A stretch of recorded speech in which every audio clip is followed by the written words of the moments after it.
Welcome back. Good morning, good evening, good afternoon, wherever you are. Bank of England, after some dovish news on the taxes, takes a pivot and addresses bond moves. Is that part of the recovery that we're seeing now, or is it more of a market rally? The big piece of news, Mike Novogratz, CEO of Galaxy Digital, does what he has to say in this article about the coming bull run amid all the turmoil, uncertainty, SEC, Gov, regulatory standards, sending institutional investment circles to the back room for their crypto-related activities.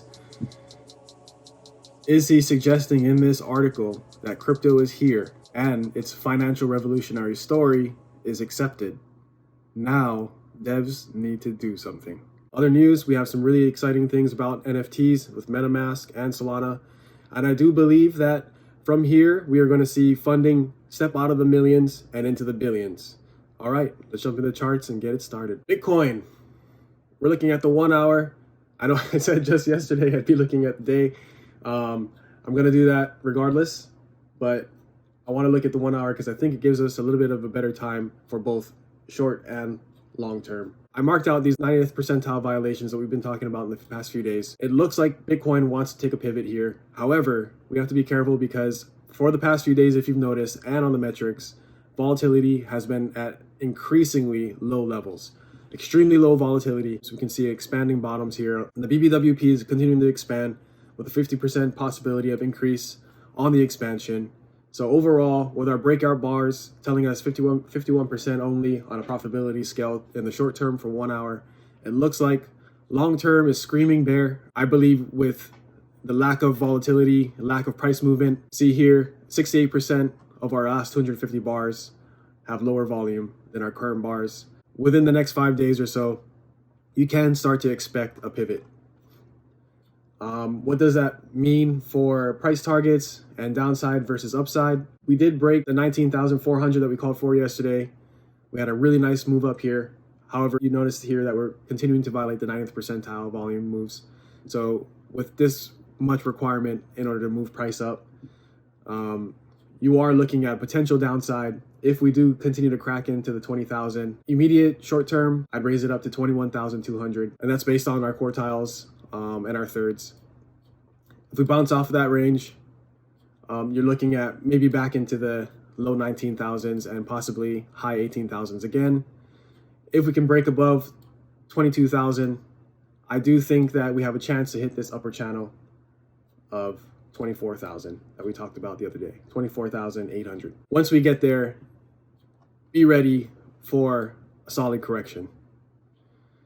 Solana. So price values continuing sideways, very low probability of breakouts here on every bar. Our quartiles are spread pretty even. Most of your band within this third quartile, extremely low volatility. Price targets remains the same, $30 being the lower part of the channel and upper part of the channel being $34, which we've tried to breach a couple of times and we've actually successfully hit the top third, which is just under $35. Luna Classic, very strong corrective here. Ton of violations on the 90th percentile, which is extremely good. However, it gives you a clear indication that we really need some strong activity, some high synchronicity on buys to really push up price right now. Even demand for buys and sells across the board. I wouldn't call this a consolidation yet based on the quartiles of the bars of the past 250 marks.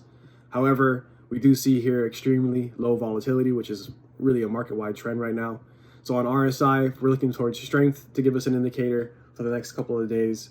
I do think that if we can't break out of this downward top trend at 28, worst case, hitting the bottom of this channel at 15, we're likely to trend downward in here for at least the next few days. Strength indicators are telling us that we have expanding bottoms here. So overall, at any point, we could really break down to the downside. Matic, opposite reaction to the current market right now. With low volatility, buys and sells being really weighted to one side, either highly occurring on buys or highly occurring on sells. Looks to be the same with choice of coin. Low volatility, but high frequency on sales. You can see here that the breakout is pretty even across our 250 bars. All the recent bars are falling within the first and second quartiles, so very low volume overall. This actually gives us a potential for a breakout. Do think that we're going to continue to challenge this 7-9 and try to break 8 if we get rejected in the short term. See a support resistance forming here at 7-6. If we trend along this line, you're looking at in the next couple of days more downside, lower points being 6-3 and trending in between 7-8. Do I think that there's a correction ahead? Yes, I think there's a correction ahead for the next couple of days. And don't be fooled, though, by the bullish indicators. We are looking for overall on the 36-day and the 45-day marks some very bullish indicators. However, again, volatility is extremely low. We have power bands expanding, injective, synthetics play on Coinbase. Again, building into this pressure here, as we noted yesterday, our price target remains the same, 1.7, going to be the mid-trending level. Bottom of this is 1.5. Upper part, looking at continuing to challenge that $2 mark. At some point, we're going to break this $2 mark. I'd say that that's going to happen within same time frame, the next 2 weeks or 3 weeks or so. Just like the rest of the market, extremely low volatility though overall for injective. So more sideways action ahead. Veracity, just like Matic, some interesting price moves. Could be as a result of participation with the DMEX Con, the marketing convention, and some of the burn mechanics introduced and implemented.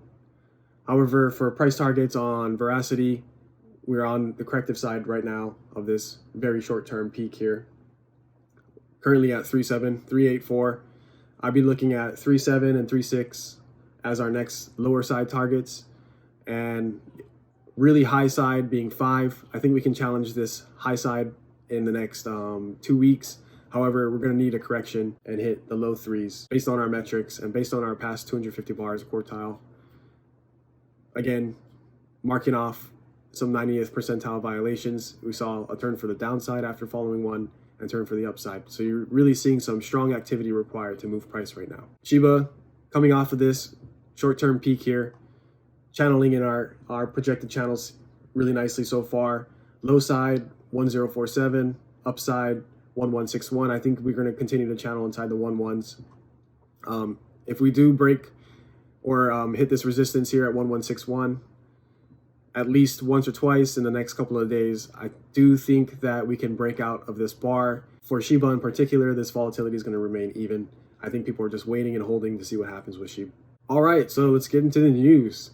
Bank of England taking a pivot on their Fed bond market. Coming off of the criticism of their tax rates, it looks like they're looking to traditional assets now to pull off of quantitative easing on their bond purchases. Getting into risk assets at the moment is not a good way to get yourself out of a risky situation. I know that fixed income securities and long duration bonds, as being mentioned here, are good, normally a safe bet. If you look at bonds and what's happening right now with the world market and bonds, it's actually the short-term bonds that are exceeding the longer bond yields, and that's really indicative of the market right now, really not trusting anything long-term. So on top of that last news, Bank of England Governor Cunliffe is now talking about DLT security settlements and using DLT, digital ledger technology, to provide payment rails. In other statements, Cunliffe has addressed decentralization versus centralization. On one hand, he notes that decentralization would be better for instantaneous payments and would ease the stress on liquidity. However, centralization would be better for less risk and negating accountability. I think once blockchain gets used versus DLT systems, you'll notice that the plug-in, plug-out, as mentioned here, will be far more feasible and resilient for real-time gross settlements. In other words, when to choose to send payments and receive payments, it's better to either be able to choose trust or no trust, and it makes those systems on blockchain where you can choose to trust or not trust instantaneous payments, and you have control of them, and you have constant access to transparency. That's much better. All right, so today, Cointelegraph's article with Galaxy Digital CEO Mike Novogratz, he notes that in 2017, the crypto bull run was highlighted by mostly a crypto story. In 2021, the bull run was 80% story, 20% utility. This next bull run is 50% story and 50% utility. He's looking for other alternative coins, other layer ones, to spearhead this move into utility. This is extremely important for two things. Reading between the lines, is Mike Novogratz suggesting that the crypto story has been accepted? Crypto has moved out of the speculation period and already is the financial revolution. Crypto is here. The second thing, amid all the speculation, all the FUD, Bitcoin and other cryptocurrency assets continue to outperform all other markets. And cryptocurrency's inevitability talk is giving way to true confidence that despite mostly existing in down markets, Bitcoin has continually outperformed all other assets in all other markets. That cryptocurrency is the next utility. TradFi will give way to DeFi, centralized and decentralized exchanges. Traditional gaming sectors will give way to GameFi and cryptocurrency-based games. And to sum it all up, there are multiple generations behind cryptocurrency, and it has a global story. And I wanted to highlight really quick by looking at the DJI, DXY, and BTC. So this is really interesting. Yesterday's show, I pulled up a look at our DXY and DJI versus BTC and where we might be with as far as recession talk goes. So we looked at Bitcoin, its move up in 2020 after the COVID pandemic, really strong move up, correlating with a downside for DXY. See on the right side. And leading into our second peak, DXY turns around from its bottom and continues up in its ascent to where it is now, while Bitcoin has been heading down since early 2022, late 2021. On the other hand, DJI mostly followed what Bitcoin did. So we had a move up coming out of the COVID-19 pandemic, short-term downside for DJI, and then a return for a second peak here, and then now we're both heading down. On that note, let's look at Solana. Coro getting a $20 million funding venture from FTX and Jump and some other VCs on the Solana ecosystem for its interactive wallet called Backpack. Armani Ferrente, its founder, is looking to provide crypto-native experiences for NFT users and trying to move NFTs out of the Chinese messaging app WeChat-like environment that it's currently in and provide better opportunities and easier ways and more convenient tools to write smart contracts behind NFT projects and on the Solana ecosystem. His framework on Backpack is meant to make Backpack the default portal to the Solana ecosystem. I think that we're going to start to see funding move out of the millions and into the billions. More NFT news, really bullish for NFTs. MetaMask adopts custodial features for NFT-hungry institutional investors. So now institutions are talking about NFTs.